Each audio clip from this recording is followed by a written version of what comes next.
Question number 21.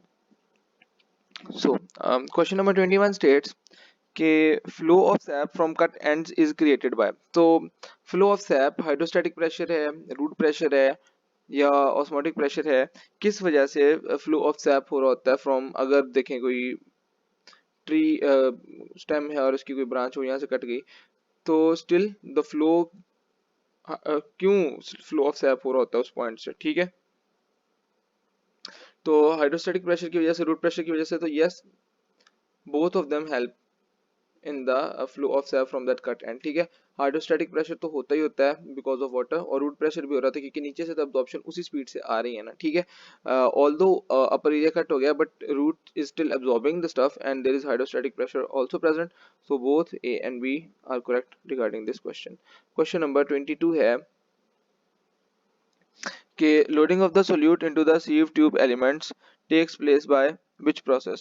तो is it active transport, passive transport, osmosis or diffusion? तो it is then active transport.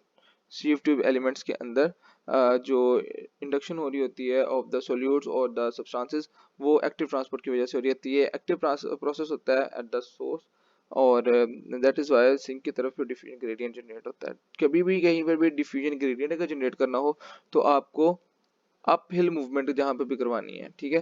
For example अगर आपने potential energy increase करनी है किसी भी चीज की, तो आपको क्या करना पड़ता है, आपको उसको अगेंस्ट द ग्रेविटी ले जाकर उस पॉइंट पे रखना पड़ता है, ठीक है, and then it falls, it gives that energy back, ठीक है। सो यही बात होती है कि अगर आपने लोडिंग करनी है किसी चीज की, जैसे ऑलरेडी प्रेजेंट है, आपने और ज्यादा बढ़ाया जिसकी वजह से डिफ्यूजन ग्रेडियंट बहुत ज्यादा बढ़ गया, वहां पर कंसंट्रेशन बढ़ गई, तो जहां पर नहीं होगी वहां पर एक स्मूथ प्रोसेस के जरिए मूवमेंट हो जाएगी। क्वेश्चन नंबर 23 है transport of organic solutes occurs from, so it is very simple, source to the sink, ठीक है। और यही होता है कि सोर्स के ऊपर क्या होता है, कंसंट्रेशन बहुत ज़्यादा हो जाती है, डिपोजिशन बहुत ज़्यादा होती है, और सोर्स के ऊपर वो चीज़ कम पड़ी होती है, ठीक है। तो अब एक डिफ्यूजन ग्रेडियंट जनरेट हुआ, डिफ्यूजन ग्रेडियंट क्या करता है, it helps in the smooth transport of things from higher to lower concentration. 24 है एरिया ऑफ हाई मेटाबॉलिज्म। तो 24 में पूछा गया है कौन सा एरिया हाई मेटाबॉलिज्म का है, ठीक है, सिंक के तौर पे कौन एक्ट कर सकता है, sort of. So mature leaves नहीं, mature leaves are storage house और वो दे फॉल, ठीक है। फ्रूट्स एंड इमेच्योर लीव्स, ये ऐसी जगह पे जहाँ पे एक्टिव मेटाबॉलिज्म हो रहा होता है, और जहाँ पे एक्टिव मेटाबॉलिज्म हो रहा होता है ऑब्वियसली वो हाई मेटाबॉलिज्म स्पीसीज ही है। So delta option both B and C is the correct one. Inelastic nature preventing heart, तो ये किसकी एक प्रॉपर्टी है कि इनइलास्टिक नेचर है और preventing heart from over stretching, ठीक है। तो एपिकार्डियम, मायोकार्डियम, एंडोकार्डियम या पेरिकार्डियम, तो ये हार्ट की लेयर्स हैं। सबसे पहले क्या आती है, एंडोकार्डियम, ठीक है। उसके बाद क्या आती है, ये सारी बड़ी सारी मायोकार्डियम, शुक्र है प्लांट्स में से आए अच्छा, अब उसके बाद आती है, सबके बाद उससे सबसे ऊपर आती है एपिकार्डियम, ठीक है, यहाँ पर आई एपिकार्डियम। और एपिकार्डियम के साथ एक इनर लेयर होती है जो कि अटैच होती है ऑफ द पेरिकार्डियम, और ये पेरिकार्डियल फ्लूइड होता है, आउटर लेयर होती है, आउटर मेम्ब्रेन होती है। तो यस, द वन जो कि फाइब्रस इन नेचर है and prevents from over stretching, it is the pericardium, ठीक है। और पेरिकार्डियल फंक्शन ही होता है, ठीक है। पेरिकार्डियल कैविटी भी होती है यहाँ पर, विच प्रोवाइड्स स्मूथ मूवमेंट्स, और ये ओवर एक्सटेंशन को रोकती है, ठीक है, और over stretching of the heart को भी रोकती है। तो पेरिकार्डियम है। क्वेश्चन नंबर 26 है which of the following is the serous membrane. तो सीरस मेम्ब्रेन कौन सी है, मायोकार्डियम, एपिकार्डियम, एंडोकार्डियम या पेरिकार्डियम। तो again serous membrane of the following is pericardium, ठीक है। Which produces that fluid which is the pericardial fluid in between the two layers, ठीक है। तो क्वेश्चन नंबर 26 का आंसर भी यही है, it is the pericardium, delta option is correct, ठीक है। इसकी एक पैराइटल लेयर होती है और एक विजरल लेयर होती है। Visceral towards the organ parietal which is away. Question number 27 chordae tendineae are extensions of. तो हमें पता है कि कॉर्डेट एंटेना का मेन फंक्शन क्या होता है कि वो वेल्व्स को कंट्रोल कर रहे होते हैं, वेल्व्स की ओपनिंग और क्लोजिंग को, उनकी ओवर एक्सटेंशन वगैरह को नहीं होने दे रहे होते हैं, ठीक है। लाइक अगर सेमिल्यूनर वेल्व है तो उनके साथ भी लगे होंगे, और अगर ट्राइकस्पिड और बाइकस्पिड वाल्व है वहां पर भी इनका।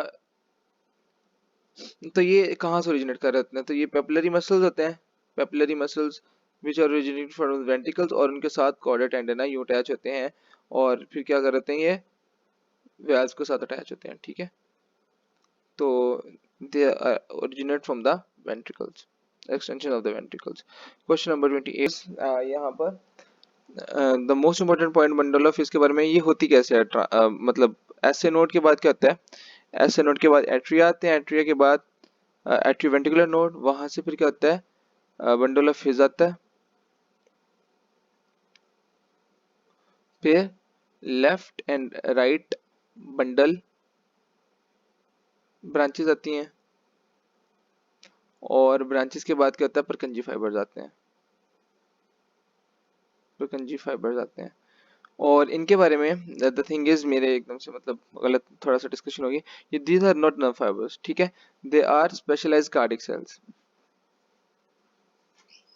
स्पेशलाइज्ड कार्डियक सेल्स, काफी अच्छा एमसीक्यू था। So they are specialised muscle cells present only in the ventricular wall, ठीक है, एट्रियल वॉल में नहीं होते हैं। तो इनका इसका करेक्ट ऑप्शन क्या होगा, अल्फा, ठीक है। So alpha will be the correct option for question number 28। Beta.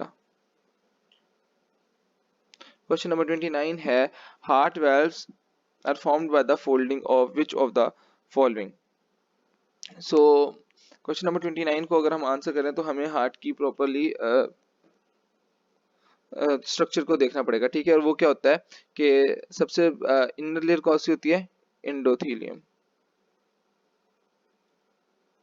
और एंडोथेलियम क्योंकि heart valves are also present in the lumen, lumen वाली साइड पे होते हैं, तो एंडोथेलियम की ही एक्सटेंशन होगी ये, ठीक है।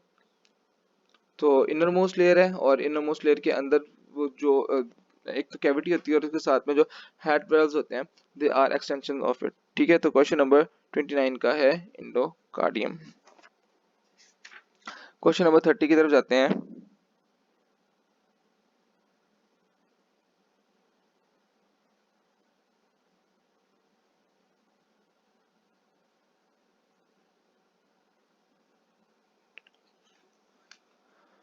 Question number 30 states, each ventricle contains cone-shaped muscular pillars called papillary muscles, chordae tendineum, apex और sinoatrial node.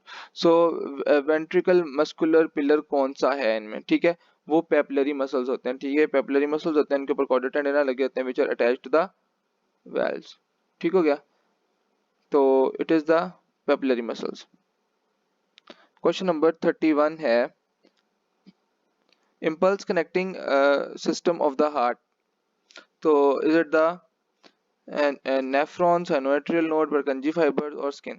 So question number 31 का आंसर है Purkinje fibers. His Purkinje system होता है, Purkinje fibers होते हैं, और ये impulse connecting system होता है, ये mainly muscle fibers होते हैं, but they are the one which are have a fast connection, ठीक है, इनका nervous origin नहीं होता है। Question number 30, number of semilunar valves, ठीक है। तो नंबर ऑफ सेमिलुनर वेल्व्स, कितने सेमिलुनर वेल्व्स होते हैं on a whole, one in the right aorta की बेस पे, पल्मोनरी एक होता है पल्मोनरी वेन की बेस के ऊपर, और दूसरा कहाँ पे होता है, और सॉरी यार मिल तो रहा है, अच्छा, तो दो होते हैं, और एक पल्मोनरी आर्टरी की बेस पे होता है, और दूसरे वाला एओर्टा की बेस पे होता है, ठीक है, one in the left and one in the right. तो दो semilunar valves on a whole होते हैं। क्वेश्चन नंबर 33 है, mitral valve also known as bicuspid, tricuspid, semilunar और एओर्टिक। तो बाइकस्पिड वेल्व को which is present in the between the left atrium and left ventricle, ठीक है, उसे हम क्या कहते हैं, बाइकस्पिड वेल्व। क्वेश्चन नंबर 34 है, reason for bicuspid and tricuspid valve closure.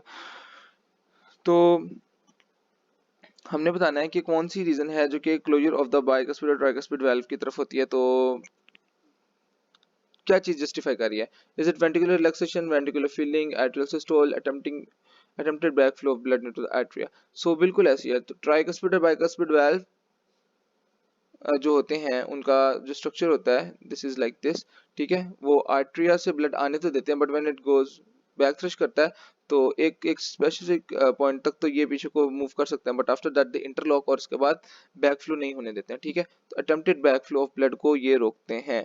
Question number 35 है number of coronary arteries and veins in heart. So number of coronary arteries कितनी होती हैं?